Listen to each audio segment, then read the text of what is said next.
Hello, my name is Dr. Kara Pickens, and today I'm sharing with you a lesson about how you can use affirmations to focus on a positive self-image in order to develop into your idealized self. How many times do you see a photo of yourself and you only see the negatives? Maybe you wish your teeth were whiter or your nose smaller, or maybe other things stick out to you when you see photos of yourself. And how many times do you retake a selfie because the person in the photo doesn't show your best side? Well, oftentimes when this happens, there's a lot of voices of self-doubt. But self-doubt doesn't just end with our appearance. All day long, it seems that there's a voice in our heads telling us that we aren't good enough. What if, though, we could turn that voice around and create a voice in our heads reminding us of our beauty instead of reminding us of our shortcomings? Before we get to our article today, I want to watch a video of an advertisement that was created by the company Dove. Now, my point here is not to advertise for Dove products. I don't even personally use Dove products. But I do love this advertisement they created several years ago because it powerfully shows that the way we view ourselves is not the way that others view us. It also shows the power of thinking more positively about ourselves. I'm a forensic artist. Worked for the San Jose Police Department from 1995 to 2011. I showed up to a place I'd never been, and there was a guy with a drafting board. We couldn't see them, they couldn't see us. Tell me about your hair. I didn't know what he was doing, but then I could tell after several questions that he was drawing me. Tell me about your chin.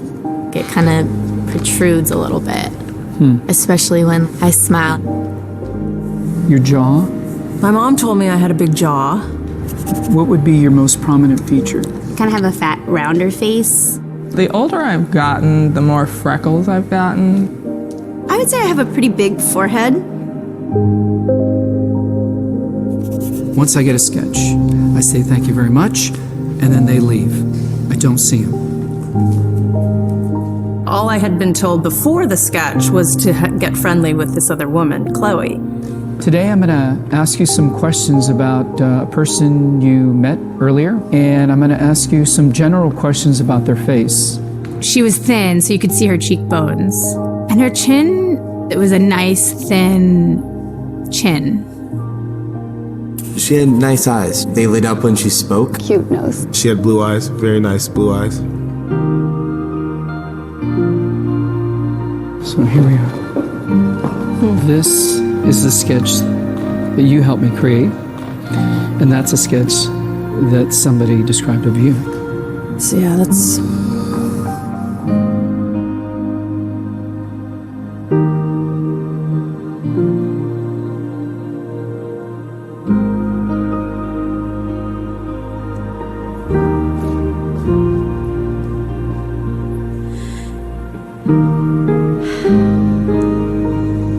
She looks closed off and fatter, sadder too. The second one looks more open, friendly, and happy. I should be more grateful of my natural beauty. It impacts the choices and the friends that we make, the jobs we apply for, how we treat our children. It impacts everything. It couldn't be more critical to your happiness. Do you think you're more beautiful than you say? Yeah. Yeah. We spend a lot of time as women analyzing and trying to fix the things that aren't quite right. And we should spend more time appreciating the things that we do like.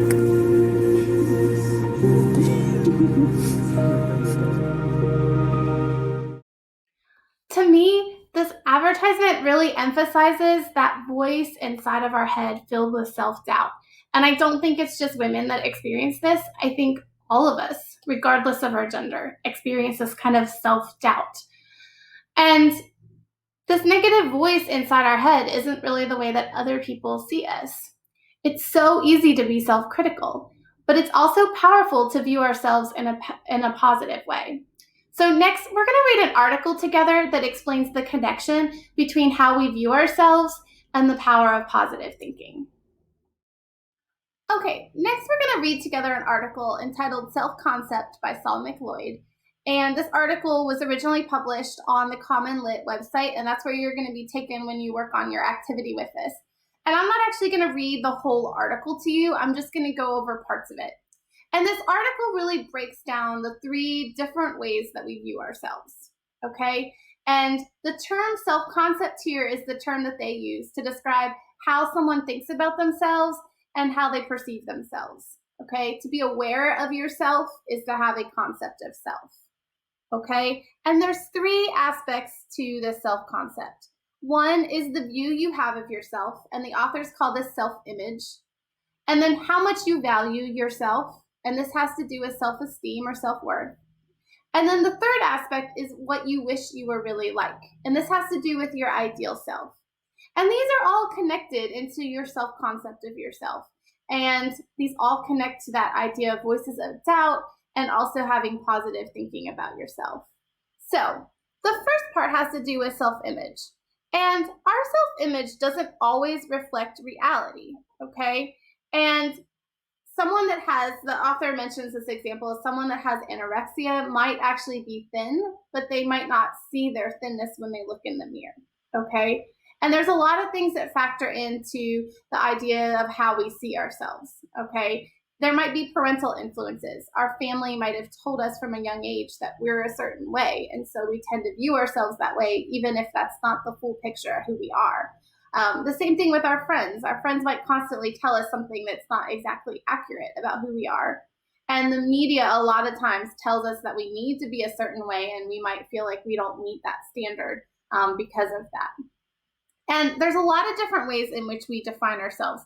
And the author here talks about a test called the 20 Statements Test, where people are told to list 20 different statements about themselves. And you're going to be doing this exercise yourself. And the question here is, who am I? And people tended to answer in a couple different ways. And these were the things that were kind of showing how they define themselves. One was physical description. Okay, you might say I'm tall, I have blue eyes, I have brown hair. Okay. The second has to do with our actual roles that we play. You might say I'm a student, I'm a football player. I might say I'm a parent, I'm a wife. So those are my social roles. We also describe ourselves by our personality traits, okay? I'm impulsive, I'm generous, I worry a lot, okay? So that's when we bring in these adjectives that describe our personality. We might also describe ourselves using these existential statements, okay? We might say, I'm a child of the universe, or I'm a human being, and so we might use those statements. We're probably more likely to use the first 3 as ways of talking about how we understand ourselves. Okay. The second concept that the authors use is the idea of self-esteem and self-worth. And this isn't just what we believe about ourselves, but it's how we value ourselves, okay? And we either tend to have a positive or a negative view of ourselves. High self-esteem is when we have this positive view. This tends to mean we have confidence in our own abilities. We accept ourselves. We don't worry about what other people think about ourselves. And we tend to be optimistic or have happiness in these situations. And this is what we're really going to be aiming for. This is when we're not listening to those voices of self-doubt. The opposite of high self-esteem, of course, is low self-esteem, and that's really when we lack our confidence. We have a desire to be more like other people. We are always worrying about what others think. We have a more pessimistic viewpoint. And the author of this article goes on to talk about the fact that our self-esteem kind of changes based on the situations. If we're hanging out with people that are always successful and always super beautiful, all of a sudden we might have lower self-esteem. If we're hanging out with someone that we feel like we can be more confident around, then we might have higher self-esteem. And so this can kind of change and fluctuate based on the situations. But at the same time, people that tend to think more positively about themselves tend to have higher self-esteem. So that's really what we're aiming for in this lesson, is to think about how we can ignore those voices of self-doubt that we often have. The author goes on to talk about the fact that we also have our idealized self, and that's informing us and how we view ourselves. Our idealized self is who we want to be. But here's the interesting thing. The author says that when there's a huge gap between our idealized self and how we actually view ourselves to be in the moment, then we tend to have something that the author calls incongruence, and those pieces don't fit. And we tend to be really kind of discouraged by that difference between those things. And so in the rest of this lesson, we're going to kind of explore how we can make that gap smaller. How can we think more positively about ourselves on a regular basis and try to help ourselves by having our idealized self match up a little more closely with how we conceive ourselves in the moment. In the article, the author mentions that oftentimes there's a mismatch between the way we view ourselves and the way we want to be. When this happens, it's easy to be negative about who we are. To go back to our Dove Beauty advertisement, the women all wanted to be super beautiful. That was their idealized self. But their self-image didn't match up with that. They didn't think they were beautiful, and so they emphasized all their imperfections, all the ways they didn't measure up. Because of this mismatch between their idealized self and their self-image, the women often felt negative about their appearances. But through the experiment, they discovered that their self-image didn't match up about how other people saw them at all. So, what is a way that we can help ourselves have our self-image and our idealized image to match up better? One way is through affirmations. Affirmations are a type of positive thinking.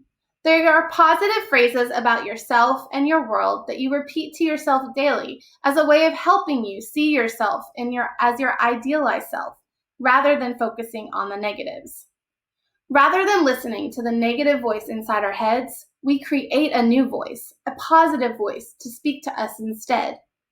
Research has shown that when we use affirmations to develop a more positive self-image, the affirmations have the power to shift the way we think about ourselves, bringing more connections between our self-image and our idealized self.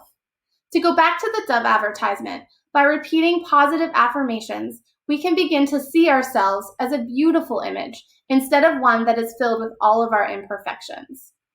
In the next part of this lesson, I'm going to go over the worksheet that you're going to be using to create some of these more positive ways of viewing yourself. Today, we're going to focus on developing affirmations that reflect our more idealized self by responding to the article that we read today. I'm going to provide a modeled example of how you're going to respond to the article and fill in the graphic organizer. So the first part of this is just a check for understanding that you understand some terms from that article. And so you don't need to go back and read the article really closely. We went through the information from it, but you do need to go back and look under the headings and find definitions for the word self-image, self-esteem, and ideal image. And you're just putting your definitions in this box here. For the second part of this worksheet, you're going to do a 20 statements test, and you're going to base it off of the information that's on the article. So you're going to be answering this question, who am I? And you're going to be making 20 statements to describe who you are. And we're going to use this to try to see where our self-concept is right now. So you can use physical descriptions, social roles, personal traits, and existential statements here. And then what you're going to do is then just highlight whether the statements are positive or negative. So I'm going to provide a modeled example here. Who am I? I'm going to provide an example of a physical description. So I am very pale. Okay. And I tend to view that as a more negative understanding. I guess you could understand it as positive too, but throughout most of my life, I'm just going to highlight this yellow. I've always wished that I had darker skin. So the next part that I'm going to put on here is a social role. I'm a teacher. And I tend to view that positively.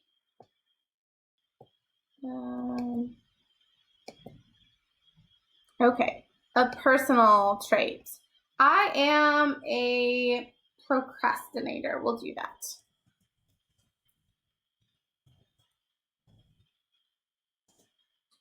And I tend to view that negatively. Don't like that about myself. Okay, and these existential statements I think are a little more challenging.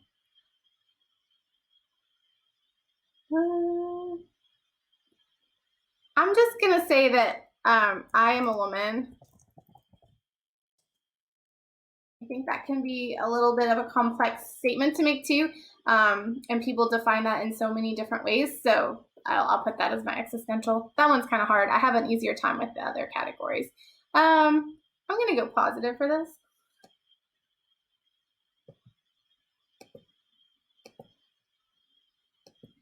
Okay. All right, so you're going to make 20 statements about yourself here. Once you finish that, you're going to think about having a positive self-image of yourself, and you're going to think about what kind of affirmations you could develop for yourself by understanding these terms. And I've provided examples for you here on how you could use these. So the first has to do with self-image, and my positive self-image is that I'm a teacher. And I'm going to create an affirmation. I'm going to create a statement that I could repeat throughout the day to help me become my more idealized positive self. So my affirmation here is that I will create learning for my students. And that makes me feel really proud of what I do, and it helps me think more positively here. Okay, self-esteem has to do with the way I evaluate myself, and I'm going to be positive here. And I am caring is going to be my statement there of how I view myself. And I'm going to create an affirmation here that helps me feel more positive about that caringness about me. So I'm saying I will make people around me feel valued. And I could repeat that throughout the day to try to remind myself to think of myself in more of these idealized ways. And then the ideal image. And this is who I want to be and who I'm not sure that I am yet, but someone I want to be. And I want to have an impact on my community. So I'm not sure that I'm quite there yet. So I'm going to create an affirmation then, something that I can use to kind of reinforce this and help me work toward that. And that's, I will work to change my world. And that's a really positive, powerful statement that reminds me to keep on moving in this direction. So you're going to do the same thing over here. You're going to think about how you view yourself, how you evaluate yourself, and what your idealized image would be. And then you're going to create these positive statements that you could use to repeat to yourself to remind yourself of this. And as you work through this worksheet, think about how you can use these affirmations in your daily thought life to grow in your ability to think of yourself as an idealized self. Okay, work on creating a voice in your head that helps you focus on your true beauty.